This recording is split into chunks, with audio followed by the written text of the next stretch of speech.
Assalamualaikum warahmatullahi wabarakatuh. Kali ini saya memperlihatkan sound system gedung walet saya yang 4x10 3 lantai yang di belakang rumah. Ini saya perlihatkan ya, saya buka dulu, putar dulu kamera. Nah, inilah kondisi daripada sound system saya. Saya menggunakan ampli Pyro.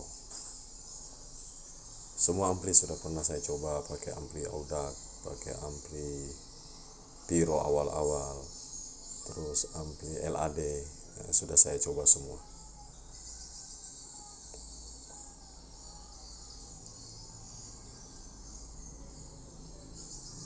Nah, jadi sebenarnya sih untuk settingan itu, bila ada yang mengatakan menentukan settingan saya begini-begini, jadi belum tentu settingan tersebut bisa diterapkan ke gedung lain. Kenapa saya bilang demikian? Ya emang demikian adanya. Karena apa? Bisa saja beda suara beda settingan. Nah, itu yang perlu dipahami. Beda suara beda settingan. Bila ada yang mengatakan settingan saya jam sekian, ternyata pada saat suara yang lain dipakai, maka settingan berubah. Maka kita ambil cara termudah dalam setting suara. Oke, kita lanjut dulu. Kita lanjut dulu ke sesi berikutnya. Ini ampli sudah hangkang. Ada lagi tuh di bawah. Sudah hangkang juga. Jadi sebenarnya cara setting suara itu yang sederhana untuk semua jenis ampli, baik ampli Pyro, Audac, LAD dan sebagainya. Cara settingnya sederhana saja. Jadi pertama-tama kita ambil settingan daripada suara inap. Suara inap kita setting, kita masuk dalam gedung. Ya kan, kalau kita tidak punya alat atau aplikasi, kita masuk dalam gedung. Kita set, kita perhatikan, kita dengarkan suaranya. Jadi standar suaranya itu tidak sampai menyakiti telinga kita. Tidak sampai bunyi kayak kresek-kresek atau kayak sengung gitu di telinga kita atau sangat bising sekali. Maka kita kurangi volumenya sampai kita merasa nyaman mendengarnya, atau kurang lebih di sekitaran 60 dB untuk aplikasi yang biasa di HP, atau jika menggunakan aplikasi seperti ini. Ini 90 alat ini. Jika menggunakan alat ini kita menggunakan 90 dB. Itu untuk suara inap. Dan usahakan di dalam ruang inap itu ruangan terpenuhi semua suara. Jadi bagaimanapun formasinya tidak ada masalah. Terus yang kedua, untuk tweeter tarik sama, kita bila menggunakan aplikasi di HP mungkin sekitar 60 dB. Bedanya sedikit saja, 61 bisa. Misalnya inap 60, kita menggunakan tarik 61 dB. Nah, ini sebenarnya kita memperhatikan karakter suara juga sih sebenarnya. Jika antara inap dengan tarik itu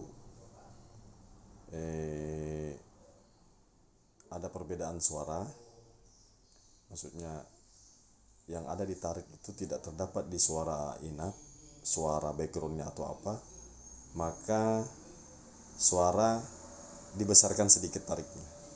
Tapi bila ada perbedaan antara inap dengan tarik, maka volumenya disamakan boleh. Besaran volumenya disamakan atau dB-nya disamakan. Jadi untuk suara tarik itu tadi settingannya, bila ada persamaan suara maka tarik dibesarkan sedikit volumenya dari inap. Tapi jika ada perbedaan suara maka sama volume boleh. Karena apa? Burung tetap bisa membedakan mana itu tarik, mana itu inap. Itu untuk suara tarik. Demikian juga suara di lar. Di lar juga ini sama dengan suara tarik di dalam, volumenya sama besar, ya kan? Terus untuk di LMB ini usahakan suaranya tidak sampai feedback. Maksudnya suara di LMB ini lebih nyaring suaranya daripada suara di lar. Maksudnya terdengar sekali gitu, sehingga burung ini sudah masuk cepat keluar kembali. Jadi cara setting suara di LMB juga lebih besar daripada suara tarik. tapi kita tetap sambil mengontrol suara di LMB bagaimana respon walet. Bila burung itu masih seolah-olah mendekat langsung mental menjauh atau ini berarti masih terlalu nyaring. Untuk itu dikecilkan. Untuk itu suara di volumenya dikecilkan sampai seolah-olah burung itu mau menempel atau terbang di tempat atau dia mau apalah gitu di depan LMB, maka itulah volume yang pas. Jadi sebenarnya volume suara ini sebenarnya tidak perlu terlalu nyaring. Ya sama sekitar 90 dB juga. Besarnya jangan terlalu menyolok gitu. Terus bagaimana dengan heksagonal? Heksagonal boleh besarnya dengan suara tarik. Kalau saya menggunakan suara heksagonal 2 suara gitu. Jadi kita ada menyiapkan heksagonal untuk 2 suara. Jadi kita boleh ambil dari salah satu LMB dan di inap. Jadi volume di inap ambil 1, volume di LMB ambil 1, ya kan? Atau volume di lar. Pokoknya ada persamaan. Jadi burung ini tetap mengingat step by step sampai dia masuk bahwa suara yang di luar dia dengar sama dengan suara yang di dalam. Begitu maksudnya.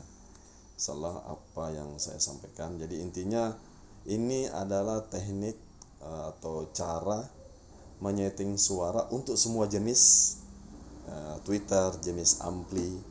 Jadi kita tidak hanya terfokus kepada satu ampli. Kita tidak mampu beli yang mahal, kita bisa beli yang murah selama ampli itu tidak mengeluarkan noise, ya kan? Tidak mengeluarkan noise yang parah gitu, yang sangat mengganggu. Selama ampli itu masih terjamin kualitasnya dengan stabil, ya kan, dengan baik, maka ampli apa saja kita bisa setting gitu. Jadi jangan terfokus pada satu ampli. Alhamdulillah saya sudah menggunakan jenis ampli Piro, terus 204, jenis-jenis Piro dulu, terus ampli rakitan sendiri sudah berapa hancur itu, ya, sesuai lah dengan hasilnya. Terus ampli rakitan lah seperti yang ada LAD yang macam-macam kita jumpai, ampli ban. Jadi kalau kita tahu dasar-dasarnya, ya kita akan mudah untuk setting suara. Saya mudah-mudahan apa yang saya sampaikan ini bisa bermanfaat untuk teman-teman petani walet seluruh Indonesia dan seluruh Asia Tenggara. Jika menyukainya boleh like, comment, and share, dan jangan lupa subscribe. Sekian, Assalamualaikum warahmatullahi wabarakatuh.